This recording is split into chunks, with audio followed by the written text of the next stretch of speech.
Hey everybody, welcome back, my DMZ world. How are you doing? This is DMF's OG Rage. I wanted to make a short video today, quick and to the point, about controller settings. Whether you are new to the game or a seasoned pro, I hope you have these settings set. These will help you kill players and live in the game. Stay alive is the name of the game.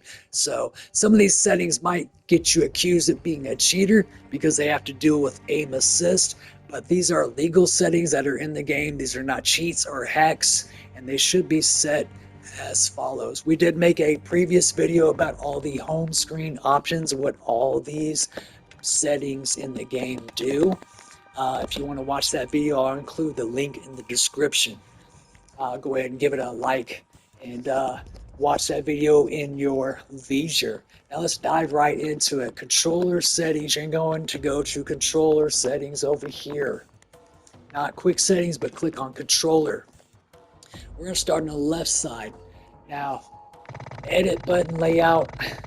There's a lot of different options. There's multiplayer, campaign, co-op, Warzone, DMZ. I like to have mine set at tactical.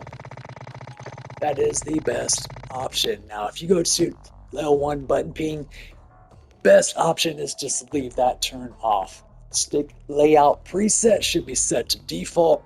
Controller vibration. This is a preference. Some people don't like their controller vibrating while they're shooting because they feel like it is affecting their ability to shoot and concentrate and focus on what they're shooting at. Myself, I like to feel my controller vibrate because it helps me to understand when my gun is shooting and what it feels like to have the gun shooting. So diving into that just a little bit further is trigger effect. Full haptics is going to give you a more realistic feel of what it feels like to pull a trigger. And as we know, some triggers on guns in real life are sensitive, others are a little bit, you got to pull them a little bit further. The gun tries to recreate that. You do not want the game trying to decide what it feels like to pull the trigger on your controller. What it will also do is make it where your controller has to be pulled down further for different weapons that you're using. You do not want that. You want your gun to fire as fast as possible. So let's turn that to off.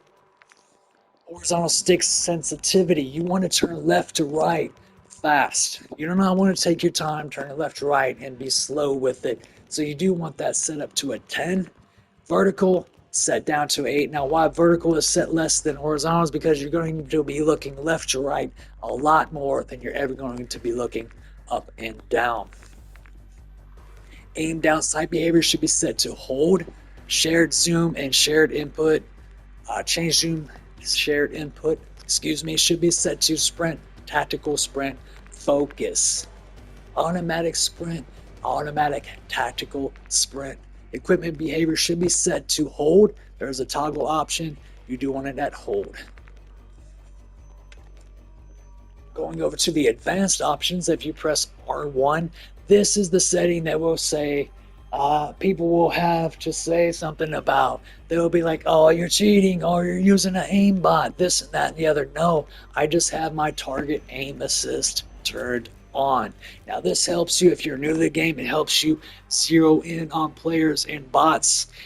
It helps you and assists you in aiming, hence the name target aim assist. You do want this turned to on. Aim assist type should be set to default. There is a Black Ops option that a lot of people in the past with MW2 liked using. We're not doing that anymore, guys. We are at default. ADS aim assist should be turned on.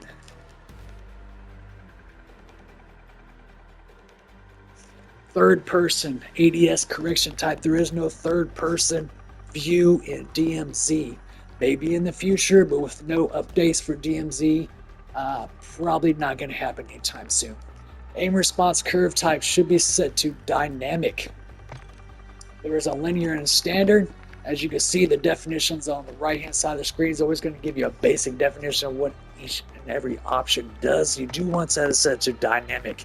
ADS sensitivity multiplier should be set to 0.85. Transition timing instant. Custom sensitivity presumed on. Now your dead zones. Left stick all the way down almost to 0.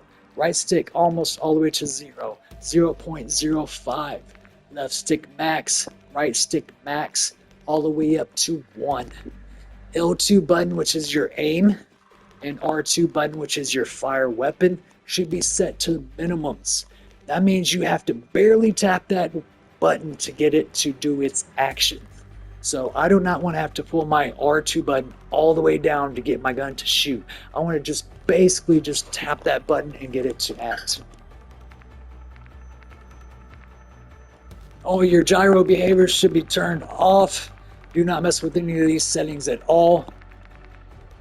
Invert, slide, and dive behavior should be inverted. You do want dive set as your preference before you slide. Dive is faster than slide. Parachute auto deploy should be turned off. And weapon mount exit delay should be medium. Weapon mount movement exit should be turned on. And there's a couple other with C4 depleted ammo that you really don't need to worry about. So those are just some settings right quick for your controller.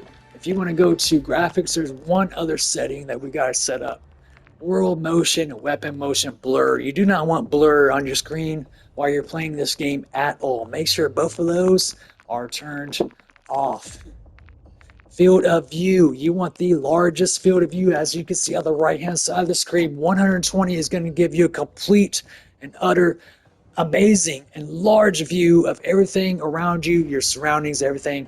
I believe when you start the game, it's set at 80. You want to set that to 120. Third person field of view, again, we're not worried about. If you go to more on field of view, you do want your ADS field of view set to affected and your weapon field of view set to wide.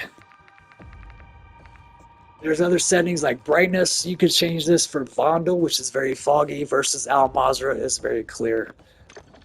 So those are just a few settings. Just going to give you guys a quick video on all those basic settings.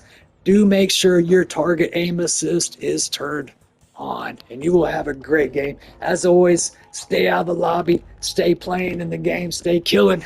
This is DMF's OJ Rage. Have a great day, guys.